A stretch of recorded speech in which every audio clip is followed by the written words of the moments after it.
Shalom saudara terkasih dalam Tuhan. Senang bisa kembali berjumpa dengan saudara dalam program Getsemani Bertumbuh. Apa kabar saudara kasih dalam Tuhan? Saya percaya semua kita dalam keadaan baik.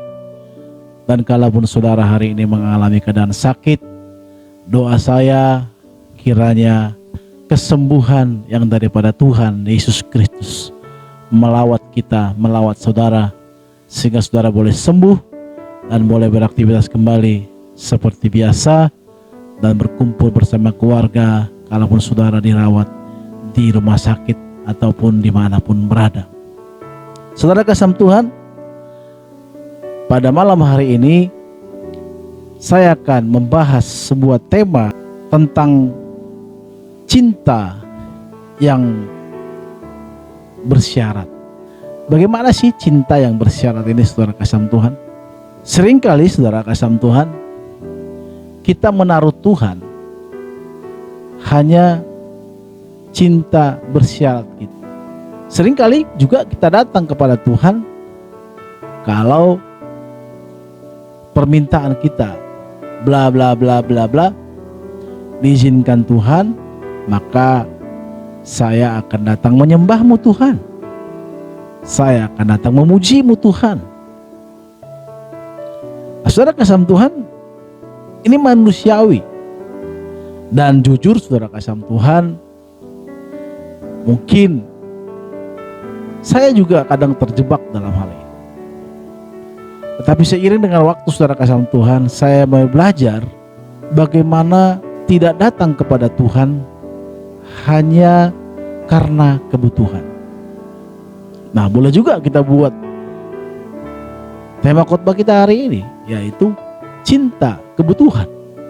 Jadi kita datang kepada Tuhan menyanyikan lagu Aku mengasihi Engkau Tuhan dengan segenap hatiku. Kadang kita menyanyikan lagu itu karena apa? Karena kita sedang dilanda masalah. Karena kita sedang dilanda satu persoalan yang sangat berat. Maka kita kadang menyanyikan lagu ini dengan penuh penghayatan, dengan penuh kesedihan, dengan penuh kedukaan. Kalau jalan kita sudah mulai mentok kiri, kanan, depan, belakang, maka salah satunya memaksa kita untuk datang ke atas kepada Tuhan. Saudara kasih Tuhan, seringkali kita membuat cinta kita bersyarat ataupun cinta kita hanya kebutuhan. Maka pada saat kita hidup dalam kesusahan, hidup dalam penderitaan, pergumulan, kita datang kepada Tuhan. Banyak sekali di antara kita anak-anak Tuhan yang terjebak dalam hal ini, saudara. Menurut saya ini bukan kekristenan yang sesungguhnya. Ini adalah kekristenan kebutuhan. Maka pada saat kita butuh kepada Tuhan, kita datang. Pada saat kita sakit, kita memohon kesembuhan. Apakah Tuhan bisa menyembuhkan kita? Banyak juga di antara kita yang disembuhkan Tuhan. Dan banyak juga di antara kita ditolong Tuhan. Dan banyak juga di antara kita dipulihkan oleh Tuhan dalam masalah, dalam pergumulan kita sehari-hari. Atau apapun itu, mungkin kita terjebak dalam satu masalah yang sangat berat, saudara. Dan apa balasannya setelah kita ditolong Tuhan? Apa yang kita lakukan kepada Tuhan pada saat kita mengalami pemulihan daripada Tuhan? Banyak di antara kita lupa. Dan bahkan di antara kita banyak menjadi tidak mau lagi gereja, tidak mau menyembah Tuhan. Itu terjadi kepada orang kusta, saudara kasih Tuhan. Kalau kita membaca di Lukas 17, saudara kasih Tuhan, ayat 11 sampai dengan ayat yang ke-19, Di sana diceritakan ada 10 orang kusta, saudara kasih Tuhan. Dan 10 orang kusta ini disembuhkan oleh Tuhan. Pada saat 10 orang kusta ini disembuhkan, saudara kasih Tuhan, yang kembali hanya berapa? Hanya 1 orang, saudara. 9 lain kemana? Nggak tahu. Mungkin mereka pergi ke tempat apa yang menjadi kesenangan mereka. Mungkin mereka sudah pergi lagi melakukan hobi-hobi mereka sebelum kena kusta. Saudara kasih Tuhan, zaman Yesus kusta itu merupakan penyakit yang sangat mengerikan. Kalau saudara baca di Imamat, ya, bagaimana seorang kusta itu harus disingkirkan. Pada saat imam menyatakan bahwa dia kusta, maka dia harus disingkirkan, takut menulari orang-orang lain. Maka dia harus diasingkan, dan dia harus mengatakan dia najis. Saudara bisa bayangkan kalau kita dalam posisi orang kusta ini. Ini orang kusta ini mati tak mau, hidup segan, sudah. Begitu menderita mereka secara fisik, ya kusta itu bisa sedikit demi sedikit bisa melunturkan, ya, bisa habis organ tubuh di mana dia kusta itu berada. Lama-lama akan habis. Dan juga kedua itu secara fisik, kedua secara psikologis, saudara. Secara psikologisnya dia pasti terganggu karena dia tertolak dari tertolak dari kehidupan bersosialisasi. Dia tertolak di sana. Jadi betapa mengerikan ini, betapa menyedihkan hidupnya orang kusta ini. Saudara kasih Tuhan, di dalam kesedihan, penderitaan orang kusta ini secara fisik dan secara psikologis yang mereka alami, saudara, mereka dipulihkan oleh Tuhan.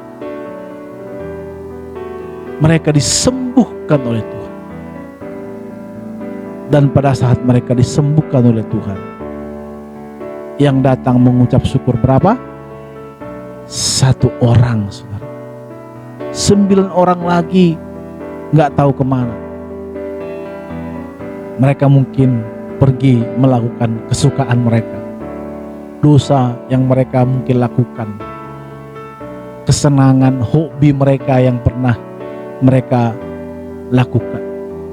Kalau hobinya main motor lagi. Kalau hobinya dugem lagi. Zaman dulu belum ada motor main dugem, ya, tapi artinya zaman dulu punyalah hobi masing-masing. Mungkin laga ayam, ya, enggak juga, ya. Saudara kasih Tuhan, mereka melakukan itu. Hanya 1 orang yang datang menyembah Tuhan.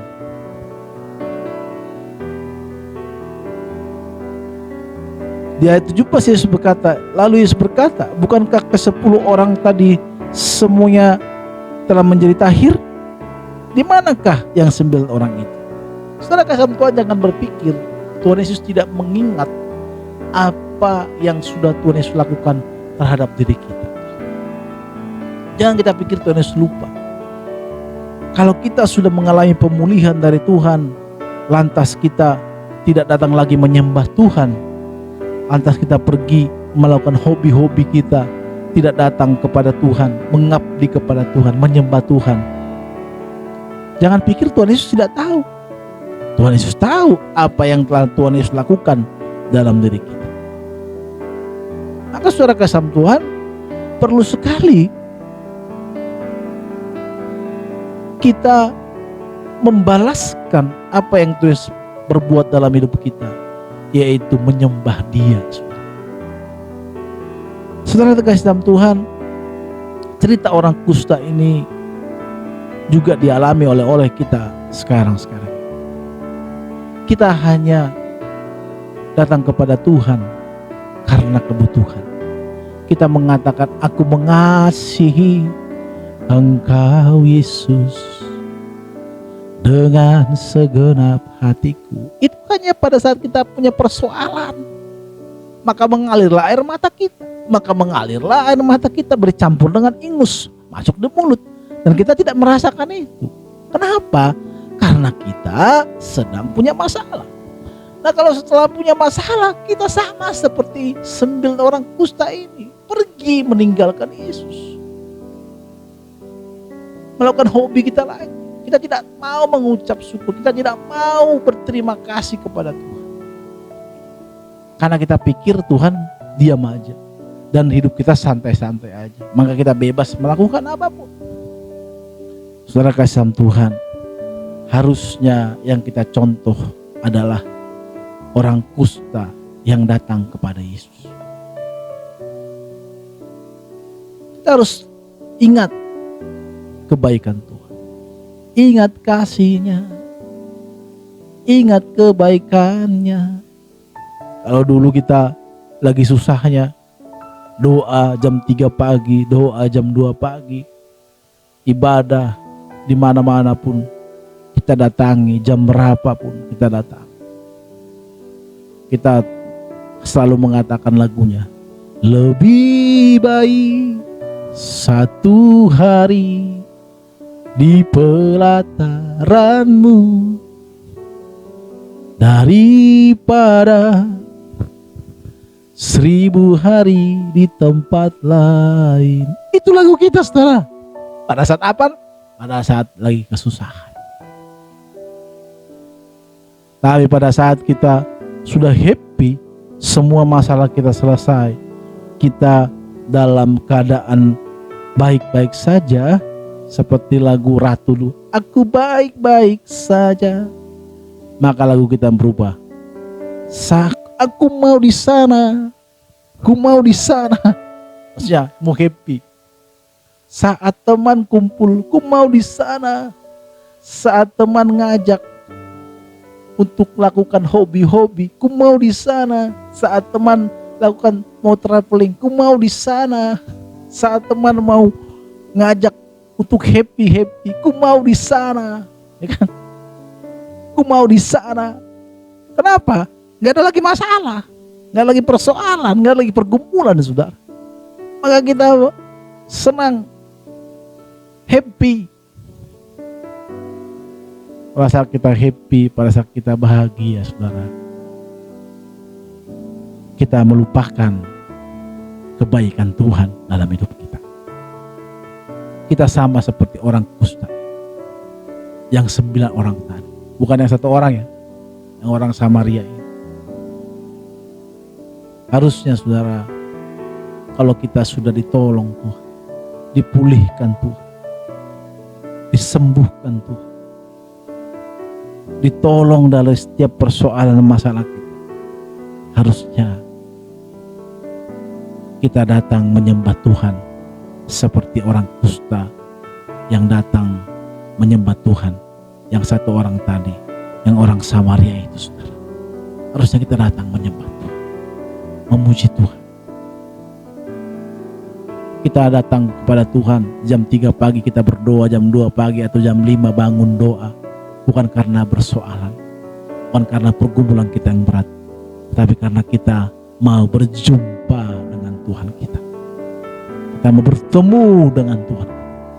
Kita datang beribadah, kita datang memuji Tuhan, kita memberikan persembahan, mendukung pekerjaan Tuhan, bukan karena banyak masalah kita, bukan karena kita lagi kere supaya nanti Tuhan berkati kita. No, tapi karena kita bersyukur, ingat kebaikan Tuhan, ingat kasih-Nya, ingat kebaikannya. Maka itulah yang membuat kita datang menyembah Tuhan, memuliakan Tuhan, mengagungkan Tuhan. Seperti 1 orang kusta tadi yang tahu, ingat kebaikan-kebaikan yang Tuhan tolong berikan kepadanya. Bagaimana hidupnya menderita, bagaimana hidupnya sengsara pada saat dia menderita kusta. Dia tahu setelah sembuh siapa penyembuhnya, maka dia mengabdi, menyembah. Mari saudara, kalau hari ini kita dalam keadaan itu, mari kita bertobat bersama-sama. Ingatlah kebaikan Tuhan, ingat kasih Tuhan, ingat apa yang Tuhan kerjakan dalam hidup kita. Jangan pada saat kita susah, menderita, baru datang menangis-nangis kepada Tuhan. Itu namanya cinta kita saudara kasih Tuhan, cinta kebutuhan. Tuhan Yesus berkati kita semuanya saudara kasih Tuhan. Sampai bertemu kembali di Getsemani Bertumbuh setiap hari Jumat jam 8 malam. Shalom saudara kasih Tuhan. Salam sehat untuk kita semuanya. Selamat merayakan Jumat Agung. Tuhan Yesus memberkati kita semuanya. Amin.